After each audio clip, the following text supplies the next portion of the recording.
Morning, guys. I've got a story that I was going to tell Dominique, and I figured I'd get it on video here just to share a little bit about title insurance and the backside of the real estate, some of the stuff that we deal with. I guess I'll give a little bit of this backstory. It was one of my deal by deal episodes I had done, but me and partner Scott on our Tysco company bought and sold this property on owner finance about 10 years ago in 2015. So we hold a note on this property. And normally when you sell a property, if there's mortgages on it, like our mortgage is on, it would be paid off.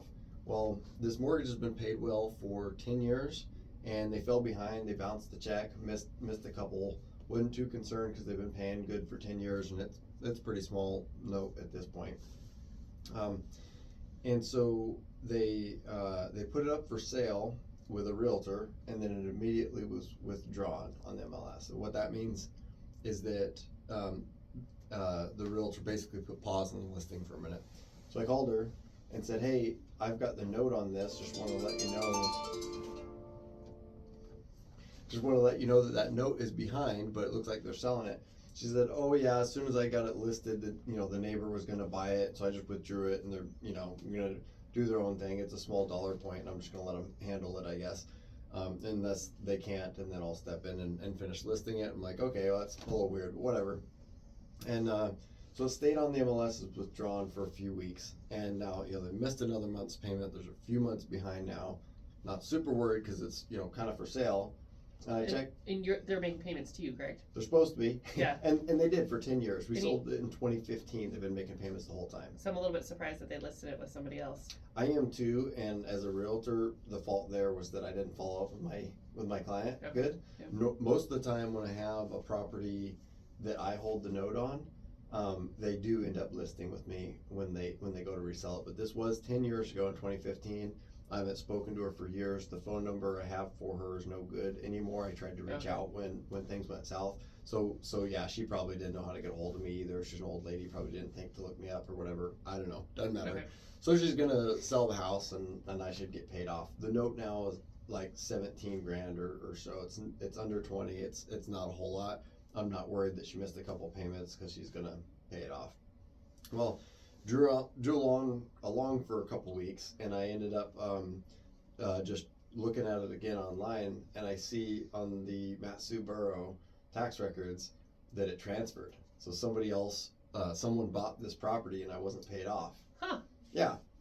Which you don't always have to pay off a loan when you sell it. When you sell a property, you don't necessarily have to pay off the loan. You generally do. It's not always required, but it's the norm. However, and that's the due on sale clause, correct? Yes. And so, but this one is delinquent. So at the very least, they need to get it caught up. I don't mind if the new buyer makes the payments to me, but somebody needs to. Yeah. Somebody needs to make the payments, but it was pretty small. And the property, I found out, did transfer with cash. They bought it cash and didn't pay me off. So first thing I did was like, okay, well, this was a couple weeks ago. What if my money's still in transit or something? So I got a hold of the escrow company that holds the mortgage for us, and I'm like, hey, this property sold. Did they send you the check at closing? Did I just not see it in my bank account yet, or what's the deal? Usually it doesn't take 2 weeks. And they're like, well, I didn't know. Nobody informed us that it was selling, and nobody requested a payoff, because the payoff, the interest is calculated through the day. If you're paying a mortgage off, you request an exact dollar amount to make sure it's taken care of. Like, nobody told us anything. So what they do? They quit claimed it? Well, no. So I'm going down this rabbit hole online. First I see it transferred and I'm like, get a little upset, I'm like, what's going on? But I know that my money is 100% secure because we closed it properly when we bought it. We went through the title company. Even if I write my own docs, you record them on the public record and stuff. And so that's where I went next was the recorder's office online. First thing was just like, make sure. And I found my original note with the recorder's office. Make sure you did your job right. Yeah. 10 years ago. Make sure the title company did the job right 10 years ago, because we did do it through the title company. Yeah. But yeah, I was like, what's going on here? So I see my note. There was nothing past it getting rid of it, which, as if it was paid off, because it wasn't ever paid off. There was another note at the time because we had borrowed some money from an investor to buy it, and then when we sold it, we paid that off, and so it was showing as a loan and then paid off, but then there was our loan owed to us and no payoff on it, no reconveyance. And then so I found the deed where it transferred to the new buyer a couple weeks ago, and I was expecting, like, okay, you cut your realtor out, that's a bad sign if you don't know what you're doing. So you cut your realtor out, and then the loan doesn't get paid off. I'm guessing you didn't use a title company either, and you probably used a quitclaim deed. So I find the deed, I pull it up, and it's not. It's a warranty deed. And so this raises a few other questions. Because if it's a warranty deed, that means that they have clean title, right? No, it doesn't. What a warranty deed means is that the seller warrants and guarantees that they're clean title. Okay. That doesn't mean that there is. It means they're liable for it if not. And so when you go through a normal real estate transaction with a realtor, with a title company, you usually get a warranty deed, and to guarantee that warranty deed, the buyer gets an insurance policy, title insurance, through the title company. And now the title company's liable. Now the title company instead of the seller, because they're, you're paying them to insure it if they had missed something, which is super rare that they miss something. So I'm like, okay, this is signed in another town because the buyer or the seller left town when she was selling her property, so she signed it out of town. So that doesn't mean necessarily that they did or didn't use a title company, but I'm guessing that this buyer that wanted to cut out the realtor figured he'd write his own docs and look up a warranty deed and retype it and send it to her just to go get notarized down at the bank, which is where she got it notarized, right? I'm like, okay, somebody thinks they're real cool, and it's going to cost them 17 grand because that lien is there on the property, guaranteed. It's, my seniority in that property is above either of theirs, so we're getting paid.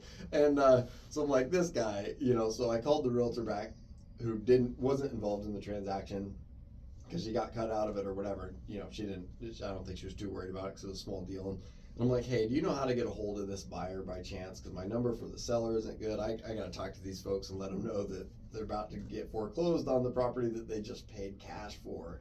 And so she did have the number, called them, they didn't answer. So I sent a real polite text saying, hey, I see you just bought this property.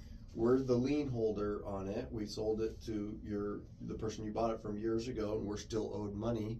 It's in default and is subject to foreclosure. I need you to give me a call so we can get this sorted out. And they wrote back and they said, well, we were aware of that lien. It was paid off through closing. We went through a title company. And I'm like, well, you may have gone through a title company, but it was not paid off through closing. How did that happen? And and I'm like, are they lying to me? That'd be a bold statement. That'd be a weird thing to lie about. I'm like, well, who'd you use? And they told me, and I'm not going to mention it because we love our title companies. They do a great job, by the way. They very, very rarely make a mistake. And when they do, they pay for it. That's what the insurance is for. So they're making it whole. But I got a hold of the escrow person that closed the deal. And escrow companies or title companies are made up of two departments. There's the title department that does all the research and insures the property, and then the escrow department, the person we're usually working with. It's the face of the company. The people we sit down and sign with is the escrow officer. It's not their job to do the title search. The title officer missed my deed of trust on this property. Wow. Just missed it on the public record. Wow. So I emailed the escrow person because that's who we knew was involved, and I said, looks like you closed this transaction. We didn't get paid. Our escrow company was never requested for a payoff. We are owed on this property, 17, 18 grand or whatever, on this deed of trust, serial number 2015 dash, this is the specific, you can go online and look this up. It's right there. So please advise, let me know what's up. And they were pretty quick to come back and say, that was not on the title report. We missed it. What's the payoff? Wow. So they're going to send the money. Wow. Was this recently? This week. that was Holy cow. That was this week. And so Holy cow. Yeah, that's so I think what they'll do, ultimately the seller still owes me that money. But it was a small value property. Who knows if she was putting that money into, I don't know, maybe she had need to spend it. Sounded like she was moving with family and probably not buying a place in another town. but they completely missed it. But if the buyer was aware of it, how did the title company The miss buyer it? and seller were aware. The seller told the buyer, yeah, I've got this lien or whatever, and the buyer's like, that's fine, I'm gonna pay cash, it can be paid off at closing. The seller is elderly at this point. She may have just not thought about it when she sat down with the settlement statement, or she Well, may also have, the buyer could look at the buyer stuff. doesn't see the seller's settlement statement usually. As realtors we do, but the buyer themselves But they have usually don't. Oh, but they have their title report, which it wasn't on. They've got their title report, Yeah. and they've got And a normally it warranty would've deed and shown title it. insurance. So the buyer's gold. Wow. The buyer's fine. They paid cash for the Wow. property. They get the property. However, somebody has to pay us, Yeah. and so I think what'll happen. This was a few days ago. I bet the title company has already sent the check. Like they're embarrassed, Yeah. But mistakes happen. Just it's a small mistake. Yeah, you gotta make it whole. But that's why we pay them a lot of money over all these transactions. It's like any other insurance. Occasionally, a claim will come due, and luckily it's not huge. I think the total with all the late fees and everything was like $17,500, give or take. And so I bet they've already paid that, and I'll probably land in my account next week by the time it trickles through. I bet they'll go back to the seller and try to collect that from the seller, which they should be able to.